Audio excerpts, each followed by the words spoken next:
C'est un colosse de 450 mètres de long, 22 mètres de hauteur et dont la contenance est de 5 200 000 mètres cubes.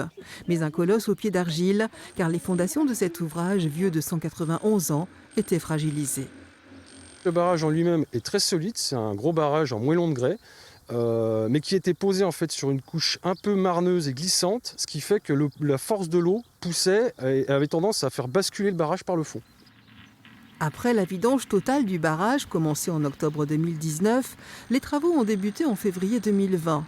Du béton a été injecté dans les fondations, des fissures ont été consolidées.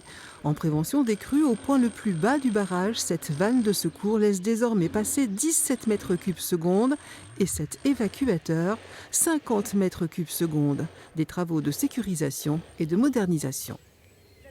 On a aussi fait de la modernisation par des dispositifs d'auscultation sur lesquels on a plusieurs types qui sont automatisés et qui sont tous centralisés dans un local technique.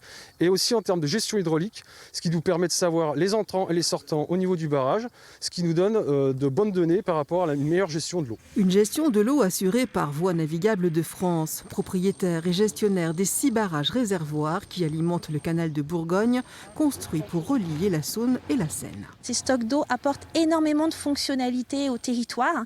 Ils permettent donc d'apporter de l'eau au canal, ils permettent de préserver de la biodiversité, ils font vraiment partie intégrante du territoire et surtout ils permettent la navigation sur le canal de Bourgogne.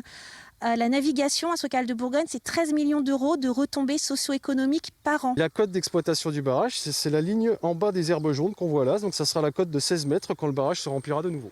Il faudra 1 an, le remplissage étant lié à la pluviométrie.